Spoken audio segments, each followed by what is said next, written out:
अहम दौरा अफगानिस्तान के बाद वज़ीर ख़ारिजा शाह महमूद कुरैशी साहब का कहना है कि तालिबान से सिक्योरिटी इशूज़ पर बात की गई है और उनसे गुजारिश की गई है कि दुनिया के बहुत से ममालिक आपकी मदद करना चाहते हैं। और उन्होंने ये भी कहा, शाह महमूद कुरैशी साहब ने, कि तालिबान और रूस के ताल्लुकात में बेहतरी आई है। दोनों ममालिक इंतहा पसंद ग्रुप्स के हवाले से तशवीश का शिकार हैं और जहाँ सालों का बिगाड़ हो वो जल्द दुरुस्त होना मुमकिन नहीं होता, कुछ अरसे में पेशरफ्त हो सकती है।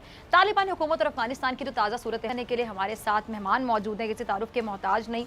अफगानिस्तान में पाकिस्तान के सफीर मंसूर अहमद खान साहब, बहुत शुक्रिया खान साहब आपका ज्वाइन करने के लिए, वक्त देने के लिए। खान साहब, वज़ीर ख़ारिजा शाह महमूद कुरैशी साहब का जो दौरा अफगानिस्तान है उसमें किन अहम अमूर पर बात की गई, और साथ ये भी मैं आपसे जानना चाहूँगी कि क्या पाकिस्तान ने ये जो तालिबान हुकूमत है उससे अफगानिस्तान में TTP और जो BLA उसकी मौजूदगी पर तहफ़्फ़ुज़ात का इजहार भी किया? जी देखिए, बहुत शुक्रिया सबसे पहले तो आपका।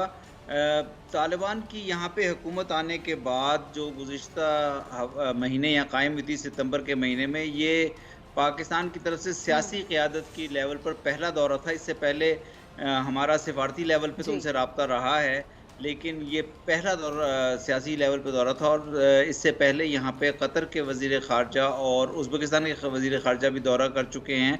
इस दौरे का मकसद ये था कि अफ़गानिस्तान के साथ 2-3 मामलात पर बात की जाए। एक तो ये कि जो अफ़गानिस्तान के जहाँ पे जो तालिबान की इस्लामी एमिरेट्स के जो लीडरशिप है, उनका जो डायलॉग चल रहा है इंटरनेशनल कम्युनिटी के साथ, जिसमें उन्होंने अभी मुख्तलिफ दौरे किए। दोहा में उनकी US के साथ मुलाकात हुई, उज़्बेकिस्तान गए, तुर्की गए, मॉस्को में फिर एक कॉन्फ्रेंस अटेंड की।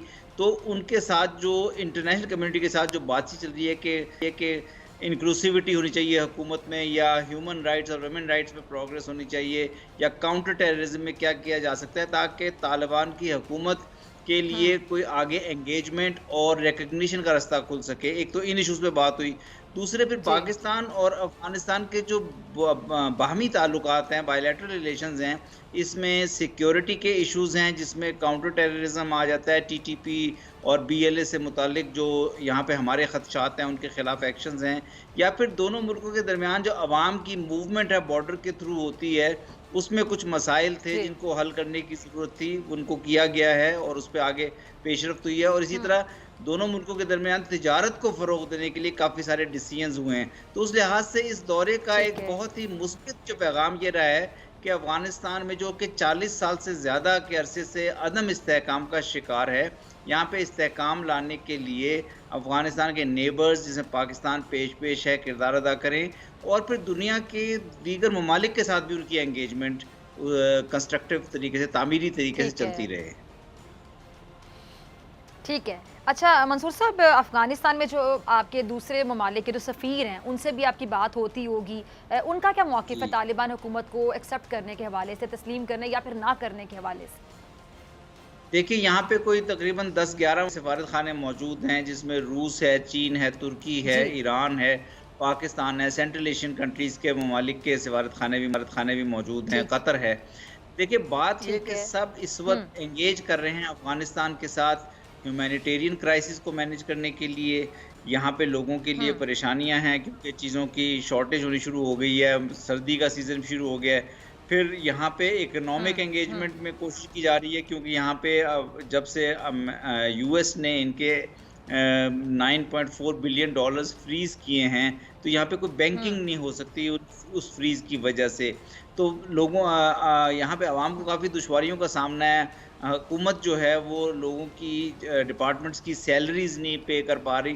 तो इन इश्यूज़ को मैनेज करने की तरफ है तमाम ममालिक की तवज्जो। अभी तक इंटरनेशनल कम्युनिटी में ये इस किस्म की कोई नज़र नहीं आ रही, इस किस्म का डायरेक्शन नज़र नहीं आ रही कि फ़ौरी तौर पर तालिबान की हुकूमत को रिकॉग्नाइज़ किया जाए। और उसमें उनकी डिमांड्स इंटरनेशनल कम्युनिटी की या उनकी जो कंडीशंस हैं वो यही हैं कि इस हुकूमत को ज़्यादा वसीउल बुनियाद होना चाहिए, यानी ये तालिबान के अलावा भी कुछ जो पार्टियाँ या लीडर्स हैं उनको हुकूमत में लें।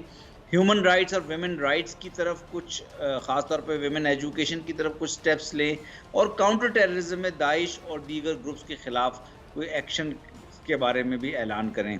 तो ये मेरा ख़्याल है कि एक प्रोसेस है, जिस तरह वज़ीर ख़ारिजा ने भी कहा है कि ये एक गंभीर मसला है और इसका 40 साल से ठीक है। ज़्यादा का ये बैगेज है, इसको हल होने में भी कुछ वक़्त लगेगा। ठीक है। अच्छा खान साहब, अफ़गानिस्तान के जो मुआशी हालात हैं, अगर उसकी मैं बात करूँ तो सुनने में ये आया है कि जी बहुत से ममालिक मदद करना चाहते हैं, लेकिन हकीकत में क्या किसी मुल्क की जानिब से, किसी मुल्क की तरफ से इमदाद पहुँची है? और अगर मैं पाकिस्तान की बात करूँ तो पाकिस्तान अफ़गानिस्तान की मुआशी लिहाज से क्या मदद कर रहा है?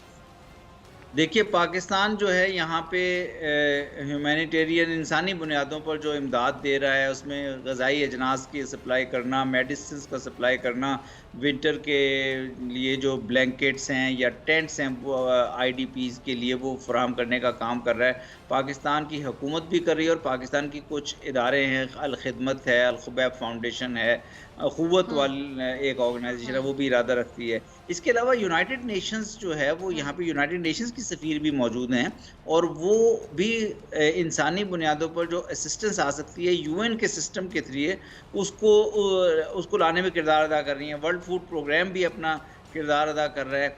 ईयू ने अभी जो G20 समिट हुई थी, उसमें 1 बिलियन यूरो 1 बिलियन यूरो की इंसानी बुनियादों पर इमदाद का ऐलान किया है।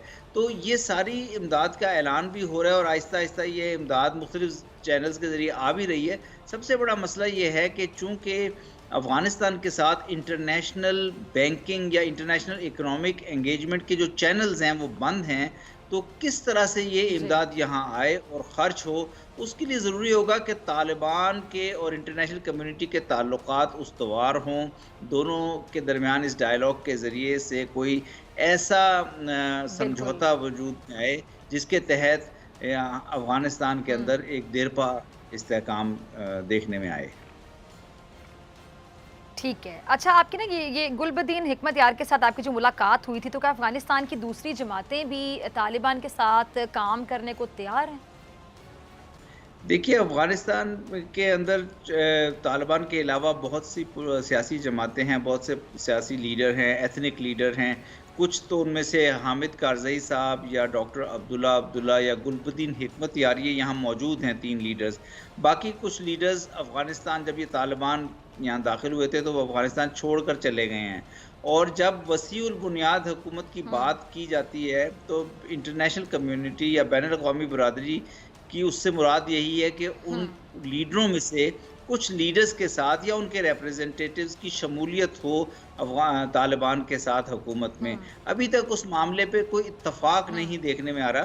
तालिबान का अपना व्यू फ़र्क है, वो कहते हैं ठीक कि है। उन्होंने 20 साल एक जद्दोजहद की है इन लीडरों के ख़िलाफ़, उस हुकूमत के ख़िलाफ़ जो यूएस और नेटो की ऑक्यूपेशन की वजह से थी। तो वो उनका हुँ। एक व्यू फ़र्क है और इसी वजह से अभी तक कोई कॉमन ग्राउंड या कोई एग्रीमेंट नहीं हो पा रहा दोनों साइड्स के दरमियान। ठीक है। अच्छा खान साहब, मैं ये भी जानना चाहूँगी लास्ट में आपसे कि जो तालिबान हुकूमत आने के बाद से जो अफ़गानिस्तान में भारतीय सिफारतकार हैं, ख़ास तौर पे उनका जो किरदार है और ख़ास तौर पे पाकिस्तान के ख़िलाफ़ जो उनकी मनफ़ी सरगर्मियाँ हमेशा से जारी रही हैं, वो किस हद तक महदूद हो गई हैं, कम हो गई? क्या समझते हैं आप? देखिए, पाकिस्तान को सबसे बड़ा चैलेंज जो था गुज़िश्ता 20 साल में यही था कि यहाँ पर एक ऐसी पॉकेट्स पाकिस्तान के बॉर्डर के साथ-साथ वजूद में आई थीं और जिनको सपोर्ट मुहैया की गई थी, जिसमें टेररिस्ट हुँ, एलिमेंट्स हैं, टीटीपी से मुतल्लिका एलिमेंट्स हैं या दूसरे कुछ और ऑर्गेनाइजेशंस थे, वो यहाँ पे उनको पनाहगाहें दी गई थी, जिनकी मदद से हुँ, वो फिर पाकिस्तान के अंदर टेररिज़्म करते थे और हमने बसा औक़ात हुँ, बहुत दफ़ा हमने पाकिस्तान की हुकूमत ने वो एविडेंस भी शेयर किया, डोज़ियर्स शेयर किए यूएन के साथ भी और दीगर मुल्कों के हुँ, साथ भी। हुँ, अब ये चूँकि 15 अगस्त के बाद जब तालिबान यहाँ एंटर हुए और वो हुकूमत चेंज हो गई, गुज़िश्ता हुकूमत चली गई, उसके बाद से भारत का सफ़ारत ख़ाना भी यहाँ मौजूद नहीं है और जी। तालिबान ने ये एश्योरेंस तालिबान की हुकूमत ने ये एश्योरेंस दी है कि उनकी जो ज़मीन है अफ़गानिस्तान की सरज़मीन, वो किसी भी मुल्क के ख़िलाफ़, पाकिस्तान के ख़िलाफ़ या किसी भी मुल्क के ख़िलाफ़ सही। इस्तेमाल नहीं होने दी जाएगी। सब्सक्राइब करें और बेल दबाएं ताकि कोई खबर रह न जाए।